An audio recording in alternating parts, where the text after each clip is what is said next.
Jesus का जन्म। बहुत पहले जब शक्ति का अर्थ तलवार और सत्ता से लगाया जाता था, संसार में अन्याय और अंधकार फैल रहा था। लोग ईश्वर को भूल नहीं गए थे, लेकिन उससे दूर जरूर हो गए थे। उसी समय रोम साम्राज्य के सम्राट कैसर ऑगस्टस ने जनगणना का आदेश दिया, जिससे लोगों को अपने मूल नगर जाना पड़ा। नाज़रेत में मरियम नाम की एक साधारण, विश्वास से भरी युवती रहती थी, जिसका विवाह बढ़ई यूसुफ से तय था। एक रात स्वर्गदूत गब्रिएल ने मरियम को बताया कि वो ईश्वर के पुत्र यीशु को जन्म देगी। भय और आश्चर्य के बीच मरियम ने ईश्वर की इच्छा स्वीकार कर ली। जब यूसुफ को ये पता चला तो वो व्याकुल हो उठा, पर स्वप्न में स्वर्गदूत ने उसे सच्चाई बताई। उसने भी ईश्वर की योजना को स्वीकार किया। कैसर के आदेश से दोनों बेतलेहेम की कठिन यात्रा पर निकले, अनजान कि वहीं इतिहास का सबसे पवित्र जन्म होने वाला था। नाज़रत से बेथलेहेम की यात्रा मरियम और यूसुफ के लिए कठिन थी। रास्ता लंबा और थकाने वाला था, पर वे जानते थे कि उनकी यात्रा साधारण नहीं है। बेथलेहेम पहुंचने पर नगर खचाखच भरा मिला। हर सराय में जगह नहीं थी।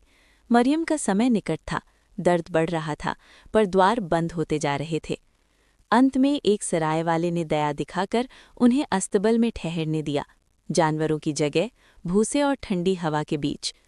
उसी साधारण से अस्तबल में ईश्वर की महान योजना पूरी होने वाली थी। उसी रात बेथलेहेम के बाहर चरवाहे अपने झुंड की रखवाली कर रहे थे, तभी स्वर्गदूत प्रकट हुआ और उन्हें उद्धारकर्ता के जन्म का समाचार दिया। स्वर्गदूतों ने परमेश्वर की महिमा का गीत गाया। संदेश राजाओं को नहीं, बल्कि साधारण चरवाहों को मिला। वे तुरंत बेथलेहेम की ओर चल पड़े, अनजान कि वे इतिहास के सबसे पवित्र जन्म की ओर जा रहे हैं। बेथलेहेम की गहरी रात में एक साधारण अस्तबल के भीतर इतिहास बदल रहा था। मरियम पीढ़ा में थी, पर उसकी आंखों में शांति थी। यूसुफ उसके पास बैठा प्रार्थना कर रहा था। न कोई महल था, न दीपक, बस भूसा, जानवर और ठंडी हवा। उसी स्थान को ईश्वर ने चुना। आधी रात के बाद मरियम ने एक पुत्र को जन्म दिया। कोई शाही घोषणा नहीं हुई, बस एक बच्चे का कोमल रोना गूंजा। यूसुफ की आंखों से आंसू बह निकले। मरियम ने बालक को कपड़ों में लपेटकर चरनी में रखा और उसका नाम यीशु रखा। उसी समय चरवाहे अस्तबल में पहुंचे, जैसा स्वर्गदूत ने बताया था। उनके पास सोना चांदी नहीं थी, बस श्रद्धा थी। ये जन्म प्रेम, क्षमा और आशा का संदेश था, जो सिखाता है कि महानता नम्रता से जन्म लेती है और ईश्वर पहले उन्हीं के पास आता है जो स्वयं को छोटा समझते हैं। यीशु के जन्म के बाद आसमान में एक विशेष सितारा चमकता रहा, जो अन्य तारों से अलग था। पूरब देश के 3 ज्ञानी पुरुष मागी उस सितारे को देखकर समझ गए कि किसी महान राजा का जन्म हुआ है। वे सोना, लोबान और गंधरस लेकर उसकी खोज में निकल पड़े। यात्रा करते हुए वे यरूशलेम पहुंचे और राजा हेरोदेस से पूछ बैठे कि यहूदियों का नया राजा कहाँ जन्मा है। ये सुनकर हेरोदेस डर गया, पर उसने छल से उन्हें बेतलेहेम जाने को कहा। शहर से बाहर निकलते ही वही सितारा फिर दिखाई दिया और उन्हें एक साधारण घर तक ले गया। वहां उन्होंने मरियम, यूसुफ और बालक यीशु को देखा। उन्होंने घुटनों के बल झुककर उसकी आराधना की और उपहार अर्पित किए, जो उसके राजत्व, दिव्यता और बलिदान का संकेत थे। स्वप्न में चेतावनी मिलने पर वे हेरोदेस के पास लौटे बिना दूसरे मार्ग से चले गए। ये कहानी बताती है कि ईश्वर का राज्य नम्रता और सत्य पर टिका होता है, न कि भय और सत्ता पर। ज्योतिषियों के यरूशलेम से बिना लौटे चले जाने पर राजा हेरोदेस का भय क्रोध में बदल गया। उसने अपने सिंहासन के डर से बेतलेहेम और आसपास के क्षेत्र में 2 वर्ष से कम आयु के सभी बालकों को मारने का क्रूर आदेश दिया।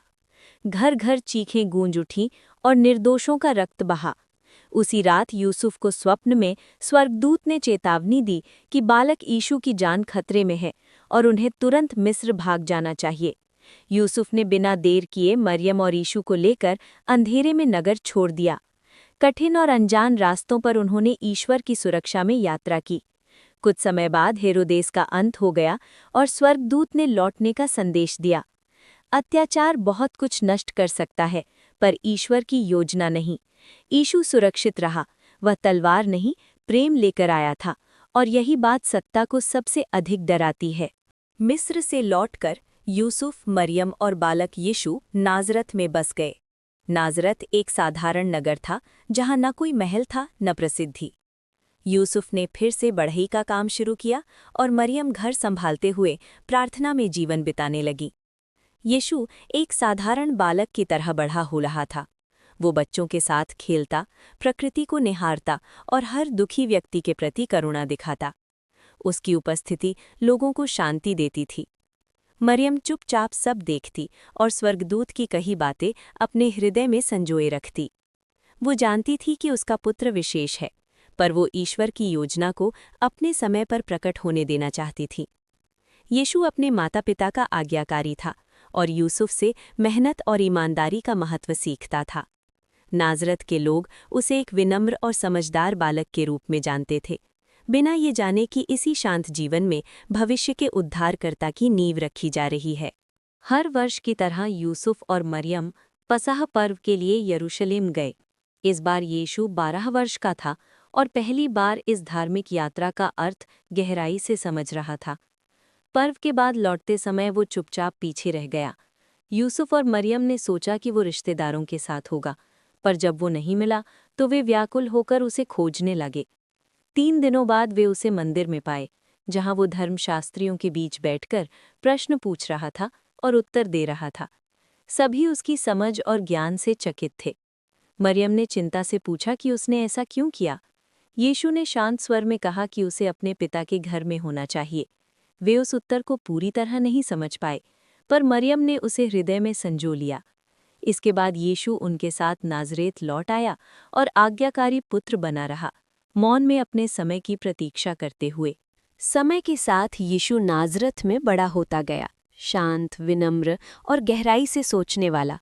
उसी दौरान यरदन नदी के पास जंगल में योहन नामक व्यक्ति की आवाज़ गूंजने लगी, जिसे लोग योहन बपतिस्मा देने वाला कहने लगे। उसका जीवन सादा था, पर उसकी वाणी में सत्य की आग थी। वो पुकारता था, मन फिराओ, क्योंकि स्वर्ग का राज्य निकट है। लोग अपने पाप स्वीकार कर यरदन में बपतिस्मा लेने आने लगे। योहन कहता था कि उसके बाद आने वाला आत्मा को शुद्ध करेगा और वो स्वयं उसके योग्य भी नहीं है। यीशु ने ये पुकार सुनी और समझ गया कि तैयारी का समय पूरा हो चुका है। मरियम ने उसकी आंखों में नई दृढ़ता देखी। एक सुबह यीशु ने नाज़रत को देखा और यरदन की ओर चल पड़ा। जंगल की आवाज़ अब उसके जीवन की पुकार बन चुकी थी। यरदन नदी के किनारे लोगों की भीड़ लगी थी। योहन लोगों को बपतिस्मा दे रहा था जब उसी भीड़ से एक शांत व्यक्ति आगे बढ़ा, यीशु। उसके स्वरूप में न कोई दावा था न दिखावा। जब वो योहन के सामने खड़ा हुआ तो योहन झिझक गया और बोला कि उसे स्वयं यीशु से बपतिस्मा लेने की आवश्यकता है। पर यीशु ने कोमल स्वर में कहा कि यही उचित है, ताकि धार्मिकता पूरी हो सके। यीशु यरदन के जल में उतरा और बपतिस्मा लिया।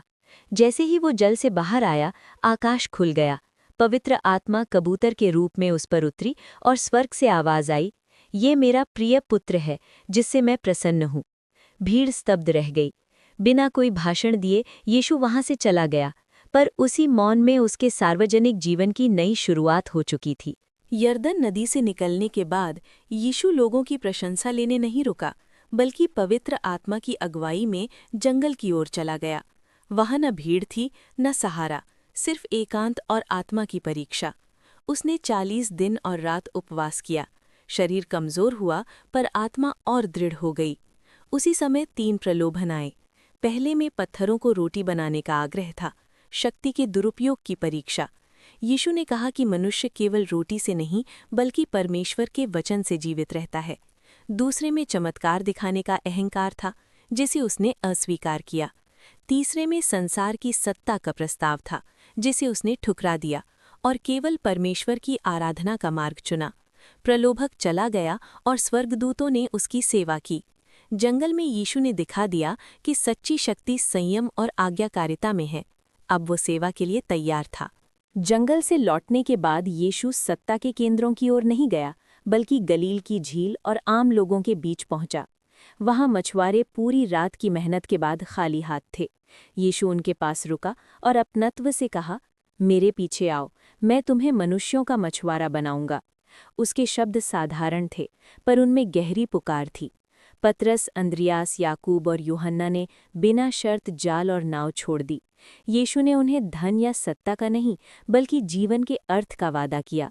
वे उसके साथ गांव-गांव गए, जहां उसने प्रेम, क्षमा और ईश्वर के राज्य का संदेश दिया। वो बीमारों को चंगा करता और टूटे हुए लोगों को संभालता था। आम लोग उसकी ओर खिंचते गए, जबकि धार्मिक अगुओं में शंका बढ़ने लगी। शिष्यों को समझ आने लगा कि ये मार्ग आसान नहीं, पर सच्चा है, और उसी सच्चाई के लिए वे चल पड़े थे। यीशु जहां भी जाता, लोग उसके पीछे चले आते। कोई बीमारी से टूटा था, कोई पाप बोध से, कोई जीवन के अर्थ की तलाश में। वो आदेश नहीं देता था, उसके शब्द आमंत्रण थे। एक दिन वो पहाड़ी पर बैठा और लोगों को सिखाया कि नम्र लोग धन्य हैं, शत्रुओं से भी प्रेम करो और क्षमा करना सीखो। ये शिक्षाएं आसान नहीं थीं, पर जीवन बदलने वाली थीं। यीशु ने अनेक बीमारों को चंगा किया, पर कभी चमत्कार का दिखावा नहीं किया। वो कहता था कि विश्वास ही चंगाई देता है। एक बार उसने 5 रोटियों और 2 मछलियों से हजारों को भोजन कराया। उसने तिरस्कृत लोगों, पापियों, कर वसूलने वालों और स्त्रियों को अपनाया और बताया कि असली परिवर्तन बाहर के नियमों से नहीं, भीतर के हृदय से आता है। कुछ लोग चले गए, कुछ ठहरे, पर जो ठहरे, उनका जीवन हमेशा के लिए बदल गया। जैसे जैसे यीशु का संदेश फैलने लगा, गरीब और दुखी लोग उसमें आशा देखने लगे। पर ये आशा सभी को अच्छी नहीं लगी। मंदिर के धार्मिक अगुए बेचैन हो उठे, क्योंकि उन्हें ईश्वर से अधिक अपनी सत्ता की चिंता थी। वे यीशु से कठिन प्रश्न पूछते और उसे नियम तोड़ने वाला कहते। यीशु हर बार उनके हृदय की सच्चाई उजागर करता और प्रेम को सबसे बड़ा आदेश बताता। मंदिर के भीतर उसे रोकने की फुसफुसाहटें शुरू हो गईं, और उनकी नज़र यहूदा इस्करियोती पर पड़ी, जिसके मन में संघर्ष था। वो एक शक्तिशाली राजा चाहता था, जबकि यीशु प्रेम और बलिदान की बात करता था। यीशु जानता था कि समय निकट है और उसे यरूशलेम जाना होगा। रात की प्रार्थना में उसने सब कुछ ईश्वर को सौंप दिया, क्योंकि वो जानता था कि सत्य और प्रेम का मार्ग कठिन होता है और उसका मूल्य चुकाना पड़ता है। पसाह पर्व की तैयारी में यरूशलेम उत्सव और प्रार्थनाओं से भरा था। उसी नगर में यीशु नम्रता के साथ गधे के बच्चे पर सवार होकर प्रवेश करता है, शांति का संदेश लेकर, सत्ता का प्रदर्शन नहीं। भीड़ उसे देखकर उत्साहित हो उठती है। लोग वस्त्र बिछाते और खजूर की डालियां लहराकर होसन्ना का जयघोष करते हैं। पर यीशु भीड़ के उत्साह में नहीं बहता। वो नगर को देखकर ठहर जाता है और आंसू बहाता है, क्योंकि लोग शांति का मार्ग नहीं पहचान पा रहे हैं। मंदिर में प्रवेश कर वो व्यापार और भ्रष्टाचार देखकर मेजें उलट देता है और प्रार्थना के घर की पवित्रता की घोषणा करता है। इससे धार्मिक अगुओं की बेचैनी बढ़ जाती है और माहौल बदलने लगता है। उस रात यीशु शहर से बाहर चला जाता है। शिष्य उलझन में हैं, क्योंकि उसने युद्ध या सत्ता नहीं चुनी। उसने शांति और बलिदान का मार्ग चुना, जहां सत्य को अपने मूल्य के साथ आगे बढ़ना था। फसह पर्व से पहले यीशु ने अपने 12 शिष्यों के साथ एक ऊपर की कोठरी में अंतिम भोज किया। वे साथ बैठे, जानते हुए कि ये उनकी अंतिम शांत संध्या है। भोज से पहले यीशु ने दास की तरह झुककर शिष्यों के पैर धोए और सिखाया कि जो सबसे बड़ा है वही सेवक बने। भोज के दौरान उसने रोटी और दाखरस लेकर कहा कि ये उसके शरीर और लहू का प्रतीक है, नए वाचा का संकेत। फिर उसने गंभीर स्वर में बताया कि उनमें से एक उसे पकड़वाएगा। यहूदा अंधेरे में बाहर चला गया। यीशु ने शिष्यों को प्रेम की नई आज्ञा दी। जैसा उसने प्रेम किया, वैसा ही वे भी करें। उसने पतरस के इनकार की भविष्यवाणी भी की। भोज के बाद वो शिष्यों को लेकर गतसमनी के बाग की ओर चला, जहां एक महान संघर्ष शुरू होने वाला था। गतसमनी का बाग उस रात शांत था, पर यीशु के भीतर गहरा संघर्ष चल रहा था। उसने शिष्यों से कहा कि वे बैठें, और वो प्रार्थना करने चला गया। पतरस, याकूब और यूहन्ना उसके साथ थे। दुख से भरे मन में यीशु ने प्रार्थना की कि यदि संभव हो तो ये पीड़ा उससे टल जाए। फिर भी उसने पिता की इच्छा को स्वीकार किया। उसका पसीना रक्त की बूंदों जैसा गिरने लगा। वो शिष्यों के पास लौटा, पर वे सो रहे थे। अकेलापन और गहरा हो गया। तभी मशालों के साथ भीड़ आई। यहूदा ने चुंबन से विश्वासघात किया और सैनिकों ने यीशु को पकड़ लिया।